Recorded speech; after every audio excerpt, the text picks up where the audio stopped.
ഇന്നത്തെ നമ്മുടെ റെസിപ്പി എല്ലാവർക്കും വീട്ടിൽ ചെയ്തു വെക്കാൻ പറ്റുന്ന നല്ല ടേസ്റ്റി ആയിട്ടുള്ള ഒരു ബീഫിൻ്റെ റെസിപ്പിയാണ്. പെപ്പർ ഡ്രൈ റോസ്റ്റാണ് കേട്ടോ ചെയ്യുന്നത്. നിങ്ങൾക്ക് ഇഷ്ടമാണെന്ന് വിചാരിക്കുന്നു. കണ്ടുകൊണ്ടിരിക്കുന്ന സമയത്ത് ഇഷ്ടപ്പെടുകയാണെങ്കിൽ ആ ഒരു ലൈക്ക് ബട്ടൺ ഒന്ന് പ്രസ് ചെയ്യേണ്ട കാര്യം മറക്കരുത്. അപ്പോൾ ഇതൊന്ന് കണ്ടു വയ്ക്കാമല്ലോ.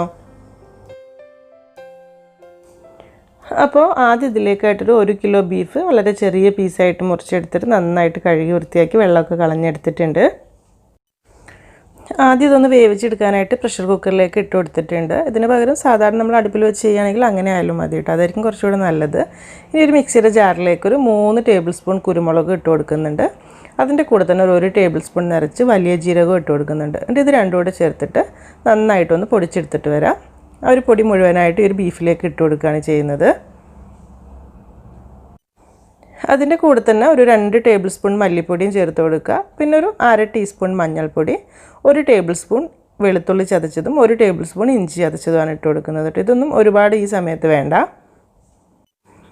പിന്നെ ഒരു 2-3 പച്ചമുളക് ചെറുതായി മുറിച്ചത്, കുറച്ച് കറിവേപ്പിലയും കൂടി ഇട്ട് കൊടുക്കുന്നുണ്ട്. അടുത്തത് ഒരു ചെറിയ സവാളയുടെ ഒരു പകുതി മുറിച്ചിട്ട് കൊടുക്കുക. ഉള്ളി കൂടുതൽ വേണ്ട കേട്ടോ, കാരണം ഗ്രേവി രീതിയിലല്ലല്ലോ നമ്മൾ ചെയ്യുന്നത്. പിന്നെ ഇതിലേക്ക് പാകത്തിനുള്ള ഉപ്പ് ഇട്ട് കൊടുക്കുക. ടേസ്റ്റ് നോക്കിയിട്ട് ഇട്ട് കൊടുത്താൽ മതി. അതുപോലെ തന്നെ ഒരു 1 ടേബിൾ സ്പൂൺ പച്ച വെളിച്ചെണ്ണ കൂടെ ചേർത്ത് കൊടുക്കുക. എന്നിട്ട് ഇതെല്ലാം കൂടെ ചേർത്തിട്ട് കൈ ഉപയോഗിച്ചിട്ട് നന്നായിട്ടൊന്ന് തിരുമ്മിയെടുക്കണം. അത്യാവശ്യം ഇതുപോലെ നല്ലോണം ഒന്ന് മിക്സാക്കി എടുക്കുക കേട്ടോ. അപ്പോൾ ഇതിലേക്ക് ശരിക്കും പറഞ്ഞാൽ ബീഫിൽ നിന്നുള്ള ആ ഒരു വെള്ളം ഇറങ്ങിക്കോളും. അതുകൊണ്ട് തന്നെ വെള്ളം ചേർക്കേണ്ട ആവശ്യമൊന്നുമില്ല. ഇനി അടിയിൽ പിടിക്കുന്നുള്ള ചെറിയൊരു പേടി ഉണ്ടെങ്കിൽ 1-2 ടേബിൾ സ്പൂൺ വെള്ളം മാത്രം മതിയാകും. ഇനി ഇത് അടച്ച് വെച്ചിട്ട് ഹൈ ഫ്ലെയിമിൽ വെച്ചിട്ട് ഒരു വിസിൽ വരുന്നത് വരെ വെയിറ്റ് ചെയ്യുക. അത് കഴിഞ്ഞിട്ട് തീ ഒന്ന് കുറച്ച് വെച്ചിട്ട് ഒരു 15 മിനിറ്റോളം ഒന്ന് വെച്ച് കൊടുത്താൽ മതിയാകും. ഓരോ ബീഫിൻ്റെ വേവിനനുസരിച്ചിട്ട് കേട്ടോ.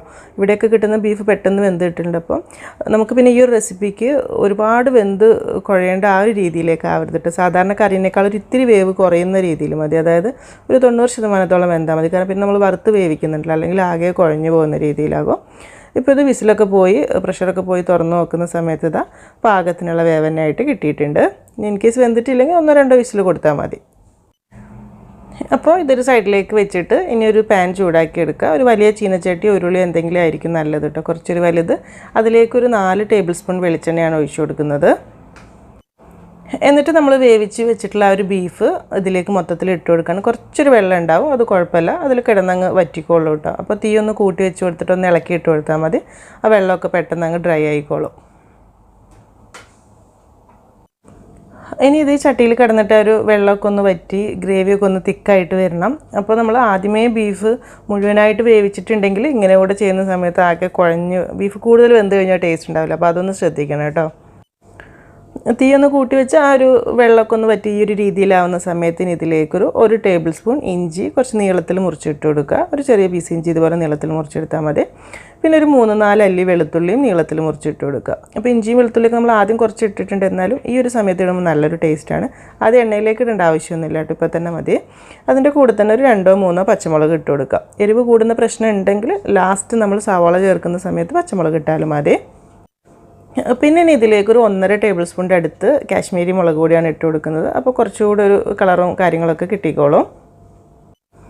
അതുപോലെ തന്നെ ഒരു 1 ടീസ്പൂൺ ഗരം മസാലപ്പൊടി ഇട്ട് കൊടുക്കുന്നുണ്ട്. ഫ്ലേവർ നോക്കിയിട്ട് വേണമെങ്കിൽ പിന്നീട് ഇടാം കേട്ടോ, നമ്മൾ ഓൾറെഡി വലിയ ജീരകമൊക്കെ കുറച്ച് ഇട്ടിട്ടുണ്ടല്ലോ. എന്നിട്ട് ഇനി ഇതെല്ലാം കൂടെ ചേർത്തിട്ട് നല്ലോണം ഒന്ന് മിക്സ് ആക്കി എടുക്കുക. അപ്പോൾ ചെറുതായിട്ട് ഇങ്ങനെ അടി പിടിച്ച പോലെയൊക്കെ ഉണ്ടെങ്കിലും കുഴപ്പമില്ല, നല്ലോണം ഡ്രൈ ആയി വരുമ്പോൾ അതൊക്കെ അങ്ങ് റെഡി ആയിക്കോളും. എന്നാലും ഇളക്കിയിട്ട് കൊടുക്കേണ്ട കാര്യം മറക്കരുത് കേട്ടോ. ഇനി ഇതിൽ കിടന്നിട്ട് വേണം അത്യാവശ്യം നന്നായിട്ടൊന്ന് ഡ്രൈ ആയിട്ട് വരാനായിട്ട്. ഈ സമയത്ത് തന്നെ കുറച്ച് കുരുമുളക് പൊടിയും കൂടി ഇട്ട് കൊടുക്കുക. 1-2 ടീസ്പൂൺ ഇട്ട് നമ്മൾ ഫ്ലേവറും ടേസ്റ്റും നോക്കിയിട്ട് ഇട്ട് കൊടുത്താൽ മതി. അതിൻ്റെ കൂടെ തന്നെ കുറച്ചുകൂടെ വെളിച്ചെണ്ണ ഒഴിച്ചു കൊടുക്കുന്നുണ്ട് കേട്ടോ. അപ്പോൾ വെളിച്ചെണ്ണ ഒരു ഇത്തിരി വേണ്ടി വരും ഈ ഒരു രീതിയിൽ ചെയ്യുന്ന സമയത്ത്. എന്നിട്ടിത് ഇളക്കി ഇട്ട് കൊടുത്തിട്ട് ഇനിയിപ്പോൾ ഈ ഒരു സ്റ്റേജിൽ തന്നെ കഴിക്കണമെങ്കിലും നല്ല ടേസ്റ്റാണ് കേട്ടോ. ചെറിയൊരു നനവോട് കൂടെ തക്കാളി ഒന്നും ഇല്ലാതെ ഇങ്ങനെ കഴിക്കാൻ തന്നെ നല്ല ടേസ്റ്റാണ്. ഞാൻ എന്തായാലും കുറച്ച് സമയം കൂടെ ഒരു മീഡിയം ഫ്ലെയിമിൽ ഇത്തിരി സമയം കൂടി ഇട്ട് ഇളക്കി എടുക്കുന്ന സമയത്ത് ഇതാ ഈ ഒരു രീതിയിലേക്ക് ആയി കിട്ടിക്കോളും.